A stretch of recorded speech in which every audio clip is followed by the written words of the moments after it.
اکثر جلسے ہوتے رہتے ہیں، لیکن ایک شاندار پنڈال، خوبصورت سجاوٹ، اتنا بڑا مجمع، ایک منٹ کے لیے بھی جلسہ آپ کا کہیں سے کمزور نہیں ہوا۔ الحمدللہ، نیت اچھی ہوتی ہے تو اللہ تبارک و تعالی اس کام میں برکتیں عطا کر دیتا ہے۔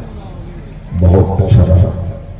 ہمارے حسن رضا اطہر بکاوی کی عظامت میں جلسے کو تھامے رکھا، کہیں سے کمزور نہیں ہونے دیا۔ ہمارے شاعر اسلام دلبر شاہی کی نعت خوانی نے بھی جلسے میں چاند لگایا۔ مصلح ملت جناب آصف اقبال صاحب کی مختصر خطابت میں جلسے کو پروان چڑھایا۔ اب اخیر میں آپ ہیں اور ہم ہیں، ساری باتیں ہو ہی گئی ہیں، بس دو چار فرمان مصطفیٰ کو سن لیا جائے۔ آقا علیہ السلام نے ہمارے لیے اور ہماری اولاد کے لیے اور پوری کائنات کے لیے اس رحمت للعالمین نے کیا کچھ کہا۔ باتیں تو حضرت سرکار کی لاکھوں ہیں، بس صرف دو تین بات سن لیا جائے۔ بارش ہونے دیجیے، بارش رحمت ہے۔ دو چار قطرے بارش جب شادی کے موقع سے پڑ جائیں تو سمجھ لیں کہ وہ تقریب کامیاب ہو جائے، اور جلسہ و جلوس میں اگر دو چار قطرے پانی کے پڑ جائیں تو سمجھ لیں کہ وہ جلسہ اللہ کی بارگاہ میں مقبول ہو جائے۔ اس لیے بارش سے بھاگا نہ جائے، بلکہ بارش کا انتظار کرے آدمی، بارش ہو، ورنہ رات بھر آپ جگہ بارش نہیں ہو گئی، اس کا مطلب ہے کہ آپ خشک ہیں۔ اب اخیر میں بارش ہونے والی ہے یا ہو جائے گی، یا قطرے دو چار پڑ گئے، سمجھ لیں کہ بس آپ کا آنا بیٹھنا یہاں سے جانا سب کامیاب اور برابر ہو گیا۔ آقا علیہ السلام کی ہم سے ایک حدیث پاک سے میں گفتگو کا آغاز کرتا ہوں۔ آقا نے فرمایا کہ لا تدخلون الجنت حتی تؤمنوا۔ حضور نے کہا کہ تم مومن نہیں بنو گے جب تک کہ تم جنت نہیں داخل ہوگے جب تک کہ مومن نہ بن جاؤ۔ اور آقا نے فرمایا وَلَا تُؤْمِنُوا حَتَّى تَحَابُّوا۔ مومن نہیں بنو گے جب تک کہ آپس میں ایک دوسرے سے محبت نہ کرو۔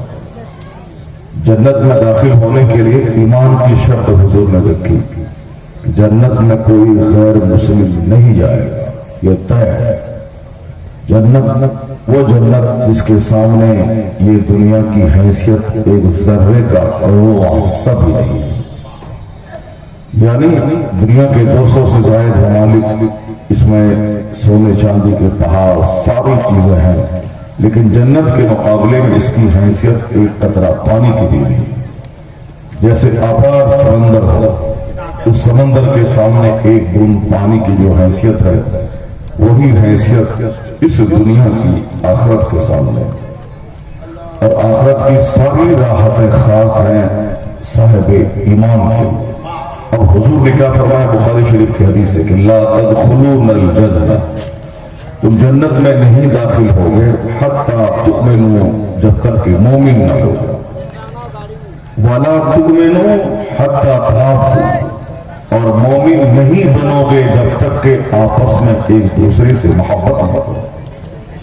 مومن بننے کے لیے ایک دوسرے سے محبت ضروری ہے، ایک ایسا دل جسے ہم ملکی حد کہتے ہیں، جسے دودھیا دل کہتے ہیں، جس میں نفرت کا، بغض کا، حسد کا، گھمنڈ کا، غرور کا کوئی گزر نہ۔ حضور نے فرمایا کہ آپس میں محبت، یعنی صرف یہ بچوں سے نہیں بلکہ پوری مسلم سوسائٹی، دنیا کی ایک ملت کے قوم ایک مکان میں لگی ہوئی اینٹوں کے سامان، ایک دوسرے سے محبت کرنا۔ اب حضور نے فرمایا کہ جب تک آپس میں محبت نہیں کرو اس وقت تک مومن نہیں بنو۔ اور اس محبت کرنے کا ایک نسخہ آقا فرماتے ہیں کہ اولا ادلکم علی شیء اذا فعلتم تحاببتم۔